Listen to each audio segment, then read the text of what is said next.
కృపగల దేవ, సర్వాధికారి అయిన మా ప్రియ పరలోకపు తండ్రి, ఈ ఉదయకాలమందు వాక్యం వింటున్న ప్రతి బిడ్డ కొరకు మీ పాదాల చెంత మొరపెట్టుకుంటున్నాను. వారిని, వారి కుటుంబంలో అందరినీ రక్షించండి ప్రభా. ప్రతి బిడ్డ కూడా పరిశుద్ధతలో ఎదగటానికి, రక్షణలో కొనసాగుటకు, రక్షకుడైన మిమ్మల్ని కళ్ళారా చూడటానికి సహాయం దయచేయండి. ప్రతి వారితో మీరు మాట్లాడమని ప్రార్థిస్తున్నాను. మీరు అద్భుతాలు చేసే దేవుడు, మహత్కార్యాలు చేసే దేవుడు తండ్రి. ప్రభా, దినములు సంపూర్ణమవుతూ ఉన్నాయి. మీరు అక్కడకు సూచనలు కనిపిస్తూ ఉన్నాయి. మేము ఆలస్యం చేస్తూ ఉన్నాం. మీరు అక్కడకు సూచనలు కనిపిస్తూ ఉన్నాయి తండ్రి. మీ బిడ్డలమైన మేమే సిద్ధపడలేకపోతూ ఉన్నాం. మమ్మల్ని కనికరించు ప్రభా. దయచేసి మమ్మల్ని కనికరించండి.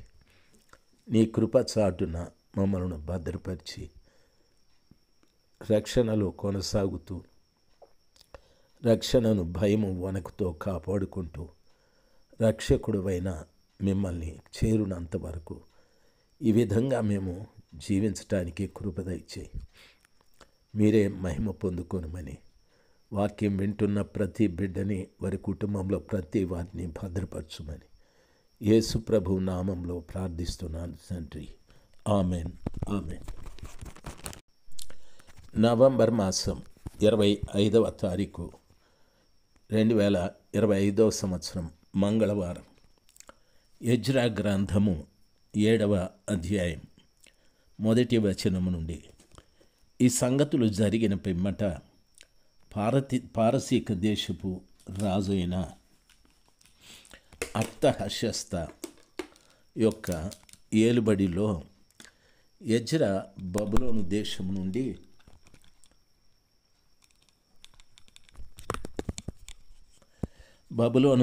నుండి యెరూషలేము పట్టణమునకు వచ్చాడు.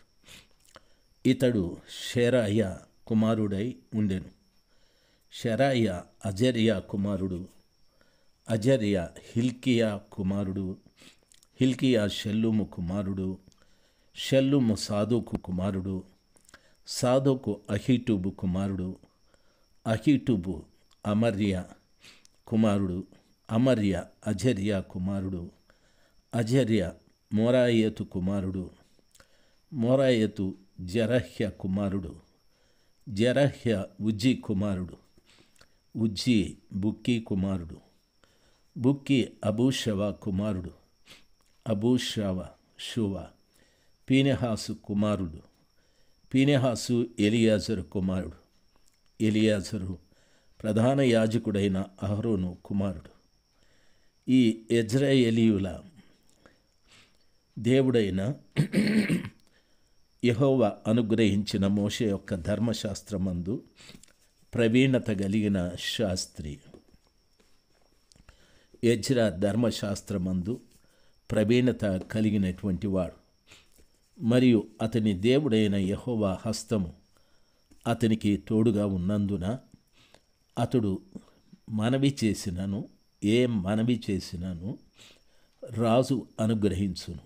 మరియు రాజైన అర్తహషస్త ఏలుబడి యందు 7వ సంవత్సరమున ఇశ్రాయేలీయులు కొందరును, యాజకులు కొందరును, లేవీయులను, గాయకులను, ద్వారపాలకులను, నెతీనీయులను బయలుదేరి యెరూషలేము పట్టణమునకు వచ్చిరి. రాజు ఏలుబడి యందు 7వ సంవత్సరము 5వ మాసమున ఎజ్రా యెరూషలేమునకు వచ్చాడు. మొదటి నెల మొదటి దినమందు అతడు బబులోను దేశము నుండి బయలుదేరి తన దేవుని కరుణా హస్తము తనకు తోడుగా ఉన్నందున 5వ నెల మొదటి దినమున యెరూషలేమునకు చేరాడు. ఎజ్రా యెహోవా ధర్మశాస్త్రము పరిశోధించి దాని చొప్పున నడుచుకొనుటకును, ఇజ్రాయేలీయులకు దాని కట్టడలను, విధులను నేర్పుటకును దృఢ నిశ్చయము చేసుకొనెను.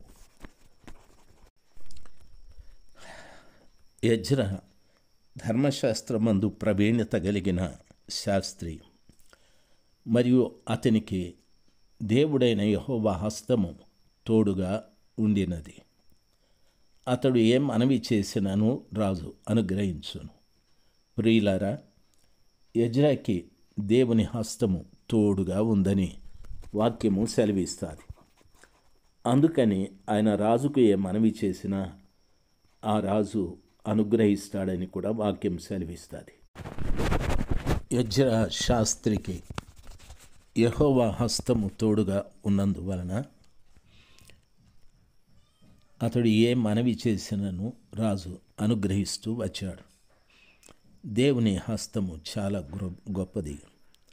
నిర్గమాకాండం 15:6 యెహోవా నీ దక్షిణ హస్తము బలముంది అతిశయించును. యెహోవా నీ దక్షిణ హస్తము శత్రువుని చితగొట్టును. దేవుని యొక్క హస్తము శత్రువులను చితగొడుతుంది. ప్రియులారా,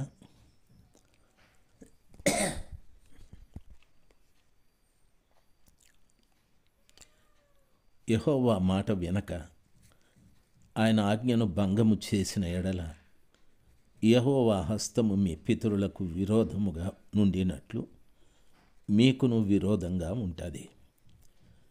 1 సమూయేలు 12:15 ఈ వాక్యము చెప్పబడింది. ప్రియులారా, యెహోవా మాట వెనక ఆయన ఆజ్ఞను భంగము చేసిన ఎడల మన పితరులకు యెహోవా హస్తము విరోధంగా ఉండినట్లు మనకు కూడా ఉంటుంది అని దేవుని యొక్క వాక్యాన్ని జాగ్రత్తగా పాటించేవారుగా మనం ఉండాలి. ప్రియులారా, యెహోవా హస్తము ఏలియాను బలపరచగా అతడు నడుము బిగించుకొని అహాబు కంటే ముందుగా పరిగెత్తుకొని పోయి యెజ్రెయేలు గుమ్మమునొద్దకు వచ్చెను. 1 రాజుల గ్రంథము 18వ అధ్యాయం 46వ వచనము. ఏలియాను యెహోవా హస్తము బలపరిచాది. ఆయన కర్మేలు పర్వతం మీద నుండి అహాబు కంటే ముందుగా యెజ్రెయేలు గుమ్మమునొద్దకు వచ్చాడు. ప్రియులారా, నా యొద్ద వీణ వాయించగల ఒకరిని తీసుకురమ్మని వాద్యకుడు ఒకడు వచ్చి వాయించుచుండగా యెహోవా హస్తము అతని మీదికి వచ్చిన గనుక అతడు ఈ మాట ప్రకటన చేసెను అని వాక్యంలో రాయబడి ఉంది. దేవుని పిల్లలు, దేవుని హస్తము మనకు తోడుగా ఉండాలి. ఆ కృపగల దేవుని హస్తము నా మీదికి రాగా ఆయన నన్ను పట్టణమునకు తోడుకొని పోయాను. యెహెజ్కేలు 41 రాయబడి ఉంది. దేవుని దర్శవశుడనైన నన్ను ఇశ్రాయేలీయుల దేశంలోనికి తోడుకొని వచ్చి మిగుల ఉన్నతమైన పర్వతం మీద ఉంచాను. దానిపైన దక్షిణపు తట్టున పట్టణం వంటిది ఒకటి నాకు కనబడేను. ప్రియులారా, దేవుని హస్తము మనకు తోడుగా ఉంటే ఆ హస్తమే మనల్ని నడిపిస్తూ వస్తుంది. దేవుని బిడ్డలు, ఖడ్గమా నా గొర్రెల కాపరుల మీదను నా సహకారి మీదను పడుము. ఇదే సైన్యములకు అధిపతి యగు యెహోవా వాక్కు. గొర్రెలు చెదరిపోవునట్లు కాపరిని హతము చేయము. చిన్నవారి మీద నేను నా హస్తముంచుదును. ఇదే యెహోవా వాక్కు. ప్రియులారా, దేవుని హస్తము జకర్యాకి తోడుగా ఉన్న కారణాన అతడు రాజును ఏమడిగినా అది అనుగ్రహిస్తూ వచ్చాడు. దేవుని హస్తము మనకు తోడుగా ఉండాలి. భూ సంబంధమైన అధిపతులు కూడా మన మాట వినున్నట్లుగా ప్రభు హస్తం ఎప్పుడూ మనందరి మీద నిలిచి ఉండాలి. కృపగల దేవుని పిల్లలు ఆలోచించాల్సిన విషయం. బైబిల్ ఈ రీతిగా సెలవిస్తుంది. మరియు రాజైన అర్తహషస్త ఏలుబడి యందు 7వ సంవత్సరమున ఇశ్రాయేలీయులు కొందరును, యాజకులు కొందరును, లేవీయులను, గాయకులను, ద్వారపాలకులను, నెతీనీయులను బయలుదేరి యెరూషలేము పట్టణమునకు వచ్చారు. వారు ఏలుబడి యందు 7వ